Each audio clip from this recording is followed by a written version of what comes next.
কিছু কিছু শায়েখদের ভাষ্য মতে কুরবানি দিলেও সমস্যা নেই, দিলে সওয়াব আছে, না দিলে কি নেই, গুনাহ হবে না।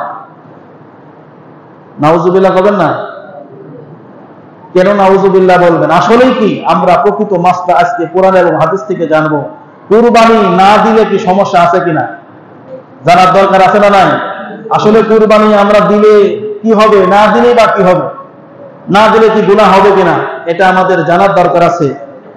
প্রথম কথা হলো, কোন ব্যক্তি যদি সামর্থ্যবান হয়, সম্পদশালী হয়, নেশাব পরিমাণ সম্পদের মালিক হয়, তার উপর কুরবানি দেওয়া এটা হলো ওয়াজিব। এটা কি? দিতেই হবে, দিতেই হবে, না দিলে হবে না, না দিলে গুনাহগার হবে।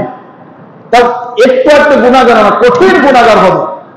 দলিল আল্লাহ তাআলা কুরআনুল কারীমের ভিতরে আপনারা যে সূরাটা সবথেকে বেশি পাঠ করেন সেই সূরার নাম হলো সূরাতুল কাউসার। এই সূরার নাম শুনেছেন তো? এই সূরার নাম শুনেননি আপনারা? একটু কথা বলবেন। এই সূরাতুল কাউসার বাড়িতে খুলবেন, খোলার পরে ঘরে তাফসীর আছে, বাংলা অনুবাদ আছে। এই বাংলা অনুবাদের ভিতর দেখবেন সূরা কাউসারের ২য় নম্বর আয়াত হলো ফাসল্লি লিরাব্বিকা ওয়ানহার।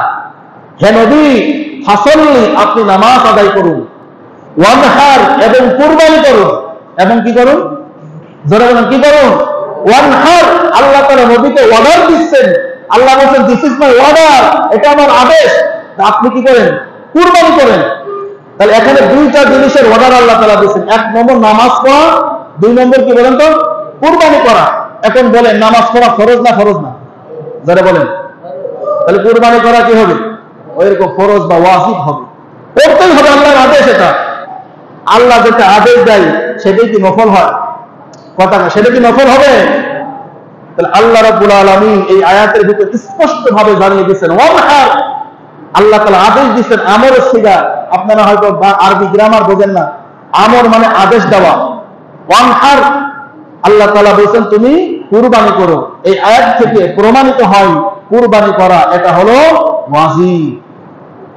দুই নম্বর দলিল, নবী করিম আল্লাহ রাব্বুল আলামিন সূরাতুল হজের 34 নম্বর আয়াতের ভিতরে আল্লাহ তাআলা বলেন কি, ওয়ালিকুল্লি উম্মাতিন জাআলনা মানসাকাল লিয়াযকুরু ইসমাল্লাহি আলা মা রাযাকাহুম মিন বাহিমাতিল আনআম।